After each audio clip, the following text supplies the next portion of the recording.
សូមជម្រាបសួរលោកស្រីនាងកញ្ញាប្រិមិត្តអស់ដែលកំពុងតែទស្សនានៅខ្សែវីដេអូនេះឥឡូវពេលនេះខ្ញុំកំពុងឈរនៅចំពោះមុខជាមួយនឹងលោកច័ន្ទវ៉ែនដែលជាប្រធានអង្គការសង្គ្រោះគ្មានព្រំដែនបានមកនៅក្នុងទីនេះយើងនឹងសម្ភាសគាត់ថាតើសកម្មភាពនៃអង្គការរបស់លោកគឺឈ្មោះថាអង្គការសង្គ្រោះគ្មានព្រំដែនតើសប្តាហ៍ថ្ងៃនេះបានបំពេញបេសកកម្មឬក៏បំពេញការងារអ្វីខ្លះសម្រាប់ជួយប្រជាពលរដ្ឋរបស់យើងនៅខាងដីកម្ពុជាក្រោមហើយនិងដីកម្ពុជាយើងណាថ្វាយគុំអង្គពីសកម្មភាពរបស់អង្គការសង្គមព្រំដែនណាសកម្មភាពអង្គការនេះគឺបានរយៈពេលយូរណាស់មកហើយក៏លោកបានផ្លែផ្កាណាគឺយើងធ្វើកិច្ចការងារនឹងបានច្រើនណាបាទគ្រប់ទីកន្លែងគ្រប់ទីកន្លែងឥឡូវរហូតដល់មិនត្រឹមប្រទេសកម្ពុជាទេបានទាំងនៅកម្ពុជាក្រោមផងហើយនឹងពលករនៅប្រទេសថៃផងអាណាដែលបានធ្វើកិច្ចការងារហ្នឹងមានសមាជិកាគ្រប់កន្លែងទាំងអស់ហើយក្នុងប្រទេសកម្ពុជាមានច្រើនណាស់ជាង10ខេត្តនោះសម្រាប់កិច្ចធ្វើកិច្ចការងារកូនហើយយើងសាខាយើងនៅច្រើនកន្លែងដូចជានៅកាណាដាអាមេរិកអង់គ្លេសថៃអូស្ត្រាលីខ្មែរនៅជិត10ប្រទេសដែរដែលយើងបានធ្វើសកម្មភាពហ្នឹងណាបន្តិចម្នាក់ទៅទុំបញ្ជាក់ថាអង្គការយើងឲ្យមានលុយថវិកាមកពីអង្គការសមាគមមនុស្សធម៌ណាច្រើនក្រៅពីអដេញបងប្អូនយើងក្រីក្រដូចគ្នាទេណាជួយគ្នាទៅវិញទៅមកអរគុណហើយប្រភពប្រាក់ចំណូលហ្នឹងបានមកពីប្រទេសឬអង្គការណាខ្លះដែលបានជួយឧបត្ថម្ភក្រុមទ្រដល់ដំណើរការនៃ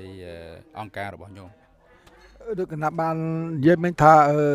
ប្រភពចំណូលអត់មានមកពីណាមកទេគុណមានតែអំពីអដេញសប្បុរសជនជួយប្រចាំខែអញ្ចឹងទៅអ្នកខ្លះប្រចាំឆ្នាំអ្នកខ្លះប្រចាំខែទៅតាមតិចតាមច្រើនណាអត់មានថវិកាពីអដេញអង្គការឬក៏សមាគមក្រៅពីអដេញបងប្អូនយើងទាំងអស់ដែលបានជួយតិចក្តីច្រើនក្តីសម្រាប់ជួយឲ្យបានអង្គការយើងដំណើរការបានណាទេគុណណាទិសដៅនៃការជួយបឋមគ្រប់គ្រងដល់ប្រជាពលរដ្ឋរបស់យើងតើជួយតាមរបៀបម៉េចជួយចាំតាមលែងភាពក្រីក្រប្រជាពលរដ្ឋក្រីក្រឬក៏មកជួយអ្វីខ្លះកណាអញ្ចេះជួយនោះគឺអ្នកក្រកណាមិនសូវចាប់អារម្មណ៍ចាប់អារម្មណ៍អ្នកតល់ព្រោះក្រច្រើនណានៅប្រទេសកម្ពុជាហ្នឹងគឺក្រតែណាក្រអ្នកខ្លះខ្លួនថាមានអានេះដល់ឡានជិះម៉ូតូជិះនៅថាខ្លួនក្រដែរខ្វះលុយចាក់សាំងហៅក្រដែរណាប៉ិនកណាជួយនេះមិនមែនអញ្ចឹងទេកណាជួយយកឲ្យជួយដល់អ្នកតល់មានន័យថាម៉េចអ្នកដឹកគ្មានអីសោះតែម្ដងរហូតដល់អ្នកខ្លះហ្នឹងក៏បានទៅឲ្យគ្មានទីពឹងគ្មានទីចម្រុកទៅជ្រកក្រោមមកដេញចង្រាបផ្ទះគេហើយអ្នកដែលគ្នាឃ្លានខ្លាំងហ្នឹងក៏គ្មានអីទទួលទានហ្នឹងជួនណាអាចទៅរើសរហូតដល់ដេញមហូបអាហារនៅក្នុងធុងសម្រាមណាទានណាដោយសារតែកាពះនៅជ្រេកឃ្លានពេកណាដល់ស្រេកឃ្លានពេកទៅគាត់ទ្រាំមិនបានគាត់ធ្វើម៉េចឲ្យបានបំបត្តិកាពះនឹងស្រេកឃ្លានខ្លះទៅអញ្ចឹងណាកូនណាដល់អញ្ចឹងយើងឃើញចាប់អារម្មណ៍ខ្លាំងណាស់យើងធ្វើសកម្មភាពហ្នឹងទៅជូនឲ្យបងប្អូនយើងទៅបងប្អូនយើងអាណិតណាអាណិតអញ្ចឹងក៏ជួយទៅតាមរយៈហ្នឹងទៅគុណអញ្ចឹងអង្គការរបស់ញោមជួយដល់ប្រជាពលរដ្ឋហ្នឹងមកដល់ពេលនេះប្រហែលឆ្នាំហើយដែលញោមបានកសាងនៅអង្គការរបស់ញោមរហូតមកដល់ពេលនេះប្រហែលអាយុប្រហែលហើយអាយុប្រហែលឆ្នាំហើយអូកណាបើអាយុជិត20ឆ្នាំគុណតាំងពី2018ណារហូតមកដល់ឥឡូវហ្នឹងហើយសូមជម្រាបជូនថាអង្គការនេះវារយៈពេលយូរហើយបែបពីមុនដល់សូវដែរឥឡូវហ្នឹងមនុស្សដែលគេស្គាល់ណាគាត់ណាដល់គេស្គាល់គ្រប់ទីកន្លែងនោះហើយអ្នកខ្លះយើងជួយចំបងប្អូនដល់យើងជួយទៅបងប្អូននៅប្រទេសក្រៅនៅអាមេរិកឬនៅអូស្ត្រាលីថាបងប្អូនខ្ញុំតាដល់គេឃើញអញ្ចឹងគេមានចិត្តកម្លាំងជួយហើយយើងជួយនេះវាមិនមែនគ្រាន់តែយកថវិកាទៅហើយស្រាប់បាត់អរគុណមួយម៉ាត់បាត់ទេមិនមែនអញ្ចឹងទេយើងយកថវិកាហ្នឹងជាក់ស្ដែងយកទៅឲ្យអ្នកដែលក្រីក្រហ្នឹងទៅកាន់រូបថតអ្នកដែលម្ចាស់ជំនួយហ្នឹងអរគុណណាឲ្យជូនពរទៅចឹងអ្នកដែលទទួលឲ្យម្ដងយើងហ្នឹងបានពរ2ដងម្ដងអង្គការជូនម្ដងដល់ពេលអ្នកក្រដែលទទួលផ្ទាល់បានម្ដងទៀតណាគុណណាអញ្ចឹង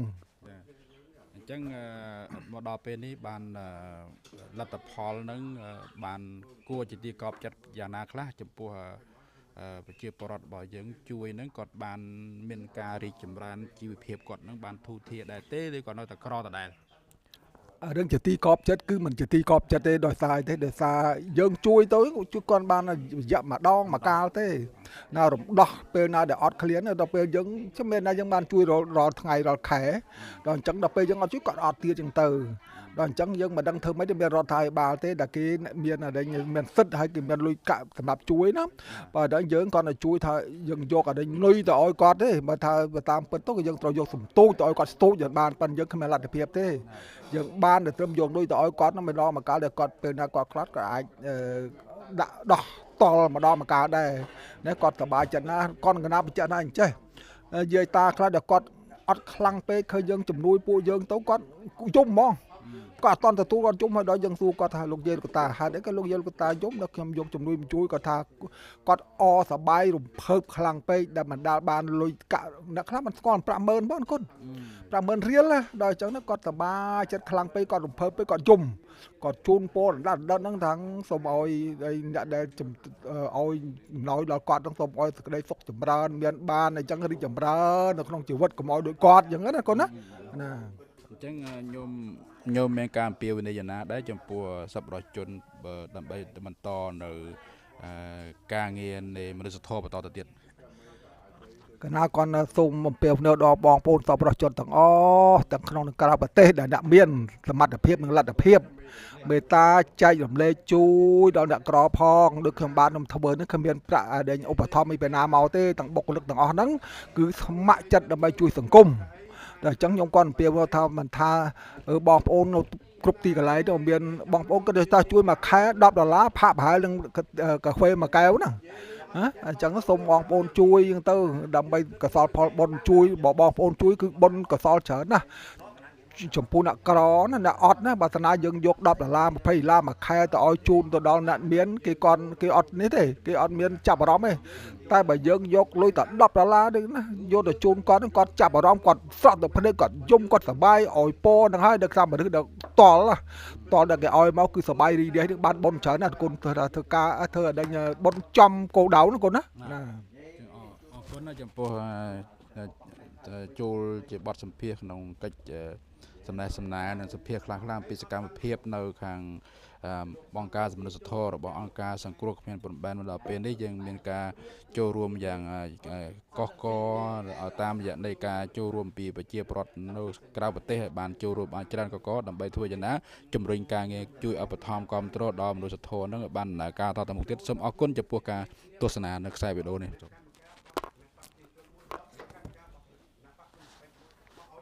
អូ